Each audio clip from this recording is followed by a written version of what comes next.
You're listening to Public Safety First, a podcast to help you learn about the First Responder Network Authority and how you can be part of the future of public safety technology. And now, your host. Welcome to the Public Safety First podcast. I'm Jonathan Lewin, and I serve as a Senior Public Safety Advisor with the First Responder Network Authority. I'm joined today by Matt Weil, Team Coordinator of the Oakland County Communications Support Team in Michigan, and Kenneth Kiley, who serves as a Team Leader. The Oakland Communications Support Team, which is commonly referred to as CST, responds to a variety of incidents, including the most recent flood in Midland, Michigan, where they relied on FirstNet to facilitate communications during the incident. We're pleased that you both could join us today. Welcome to the podcast, Matt and Ken. Good morning. Good morning. Thank you for having us. Matt, I know the Communications Support Team is unique and that it is comprised of first responders from a variety of agencies. Like yourself, you're the team coordinator of CST, and when you are not deployed, you serve as the Assistant Fire Chief of North Oakland County. Can you give us a little bit of background and insight into the Communications Support Team?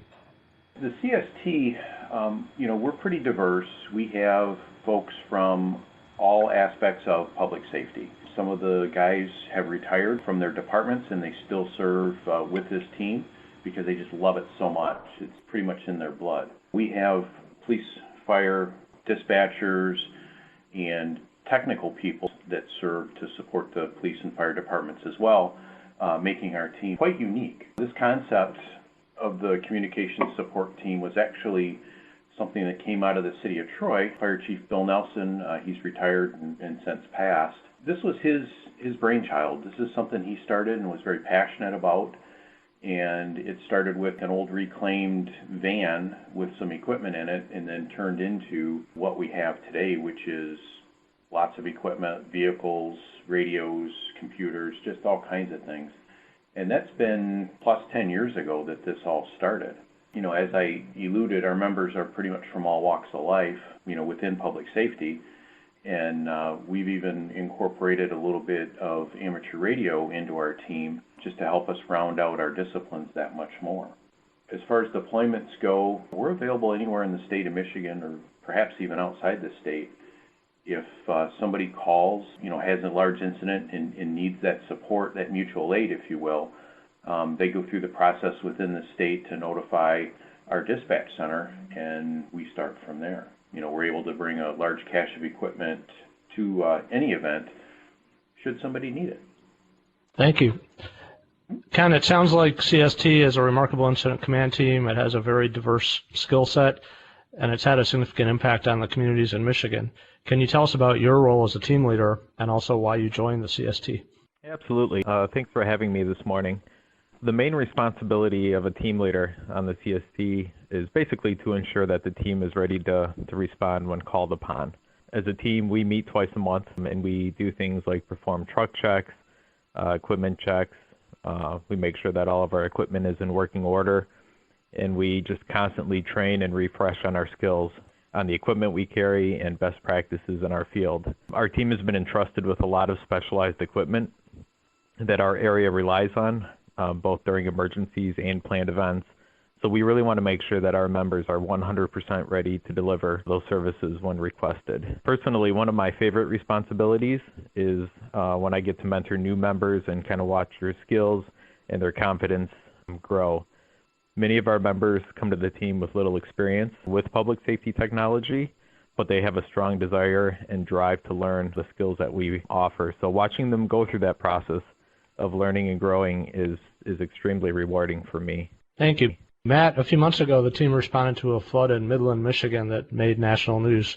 Can you tell us a little bit about the incident and how you used FirstNet? Yeah, we were notified May 20th, and that process started with the City of Midland Fire Department, and they requested through a statewide push for assistance an incident management team. Now, we, the Communications Support Team, we support our incident management team, which is the same type of makeup. It's different people, different walks of life, police, fire, DNR, public health, and they were looking for assistance to help with resource management and deployment of those resources. So with that notification, we got all of our stuff ready to go. met at a centralized meeting point, and then convoyed up into the city of Midland to their fire department. And pretty much our first call of business was obviously meet and greet everybody, find out who the players are, see what's going on, ask what their needs are. We're not there to take over, we're there to support. And so we asked those questions from a communications and data management need at first. And we saw a very tired staff with several radios in front of them trying to manage through a dispatch center the deployment of resources to effect rescues within the city that's been flooded. So our first order of business was to assist them with getting their communications in order, come up with a streamlined ICS 205 to assist and get those things done. However, part of that is we need data to back that up and support through the use of forms, maps, and things like that. And we also have to call and talk to people. Well, at that point, we kind of figured out that FirstNet isn't what it should be up here at the moment. And through some information that we were able to garner, we found that just about all the towers were affected by the flood. So Ken got on the phone with our FirstNet representatives, and that's when we started to mobilize FirstNet assets. We needed the SAT Colt and some devices to hand out and basically bolster our reliance on FirstNet while we were there. So once those things were up and running, we had good quality of service. We were able to do what we needed to do. And once the incident stabilized, we were able to move over to the county, Midland County EOC, and assist with the damage assessment and the rebuilding efforts, if you will.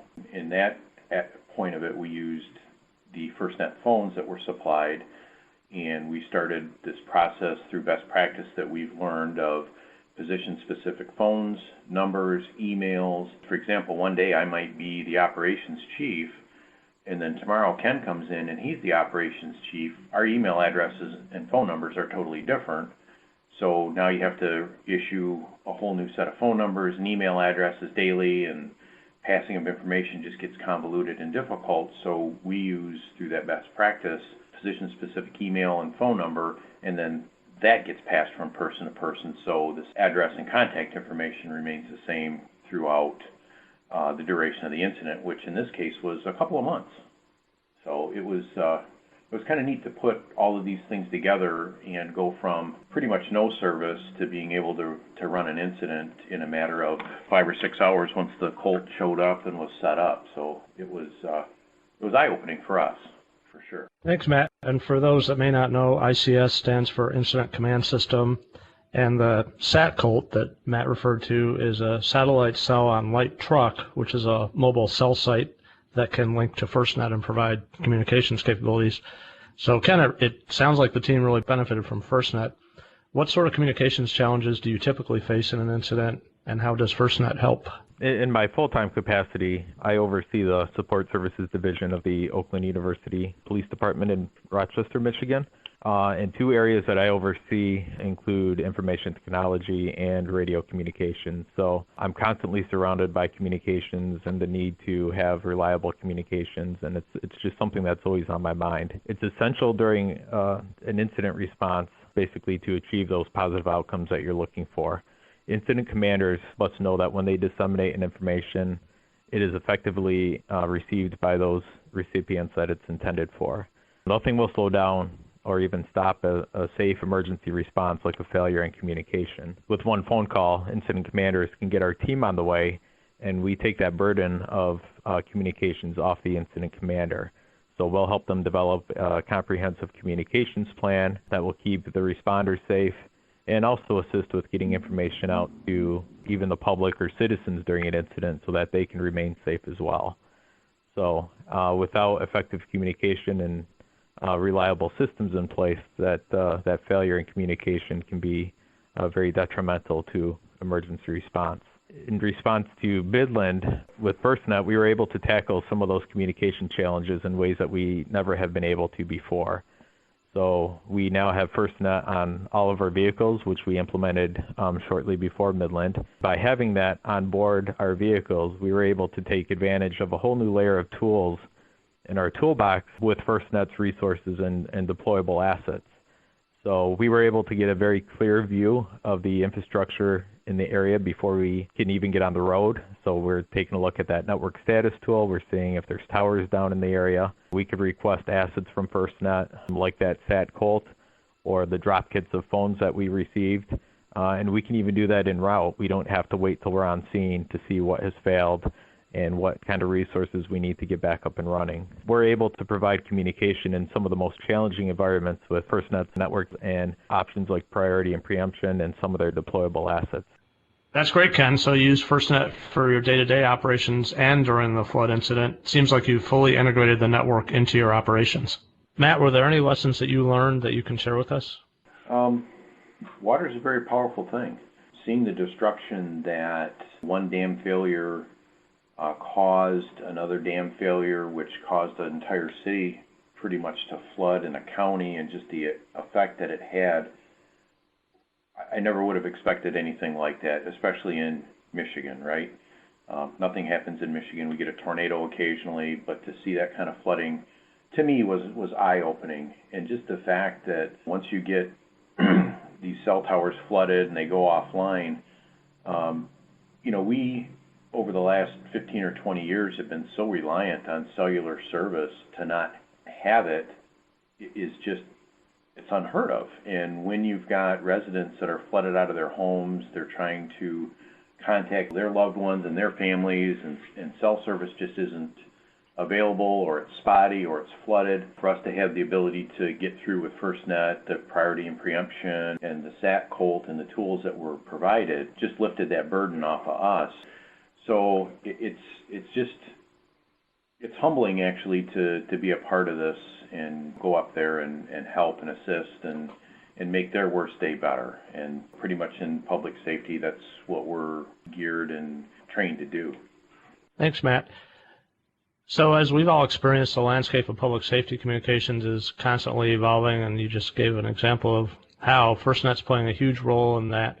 As we look towards the future, what do you envision public safety communications looking like in the next decade? Where do you see it going? And I guess maybe Ken, if you want to jump into that one. Yeah, so I think we're already starting to see kind of that evolution with FirstNet, leveraging technology to enhance radio communication. We're seeing potentially wearable technology that officers can have out in the field to help them do their job, help keep them safe, devices that can monitor an officer's vitals when they're out in the field in a critical incident, getting that information back to incident command in a timely fashion, in a usable fashion that they can make educated decisions on tactics and responses.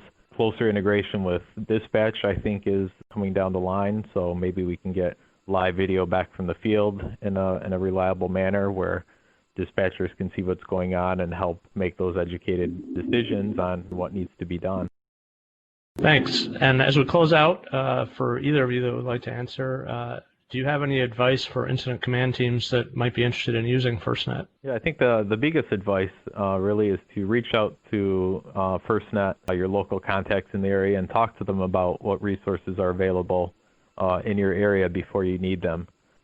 In Midland, there is no way we would have known about the resources available to us had we not previously built those relationships with the FirstNet personnel and had those conversations with them beforehand in this area. I think thinking about communication and formulating a plan for how to overcome communication failures before you're faced with that situation is essential. Just know the tools and resources available to you will go a long way in ensuring a smooth incident response.